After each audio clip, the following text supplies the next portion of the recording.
The key to a really good butter biscuit is minimal ingredients, quality ingredients, and just a few little tricks here and there. So let me talk you through the most delicious biscuit you can make at home. So let's start with the butter. I'm using a good quality certified organic butter made in Australia, and I'm going to need 150 grams of the butter. So I'm just going to cut that accurately.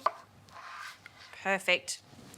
And this butter has been softened, meaning I have brought this out of the fridge an hour ago. So let me show you how soft this gorgeous butter is. See, I can put my finger straight through that.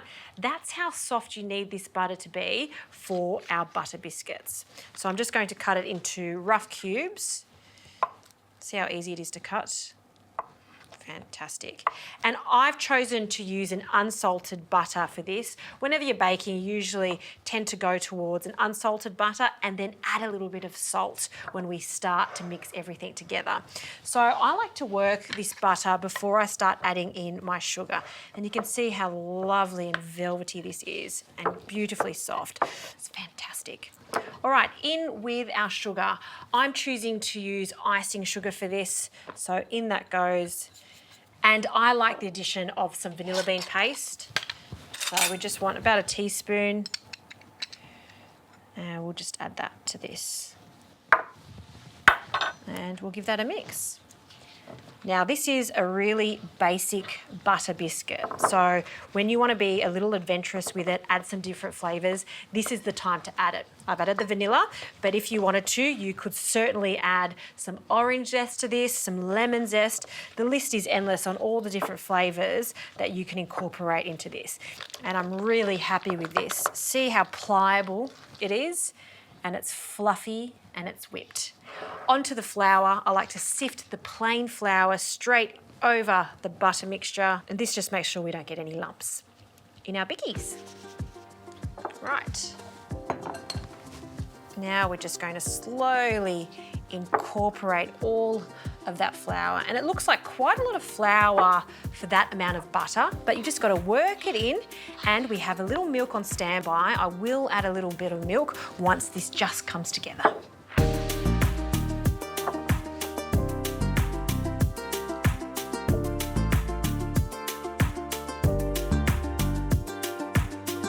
Well, that certainly is a workout, which is totally fine. It just means I can have an extra couple of cookies with my tea this afternoon.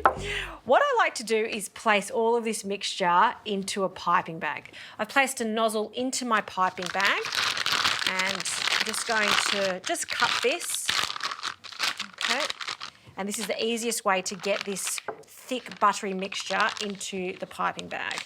And you can do this in batches, even just use a spatula just to scoop all of that up, and then in that goes, so it's nice and neat. So with this bag, we're just going to fold it back over.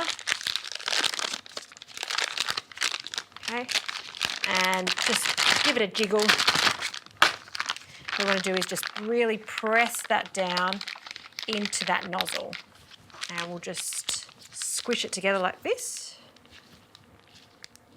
And then once you start to see it just come out there, we're good to go.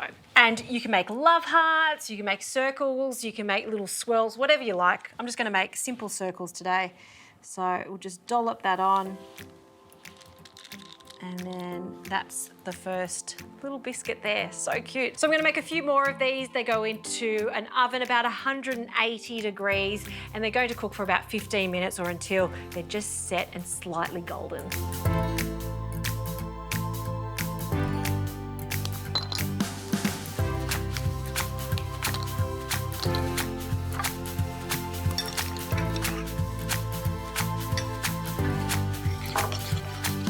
Okay, the butter biscuits have come out of the oven. They've cooled down. You can see that they're golden on the bottom and the top, just right.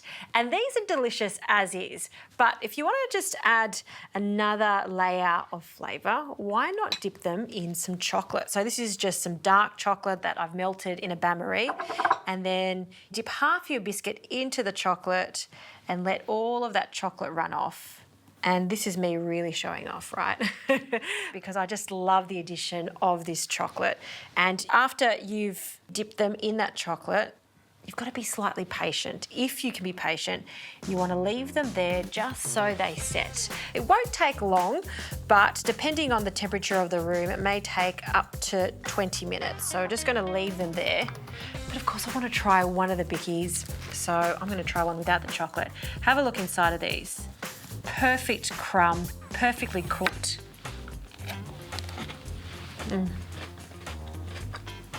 It's a perfect biscuit. Minimal ingredients, but quality ingredients. Really good quality butter, the icing sugar there, and a hint of vanilla is all you need to make homemade biscuits taste good every single time. A little bit of chocolate's great too.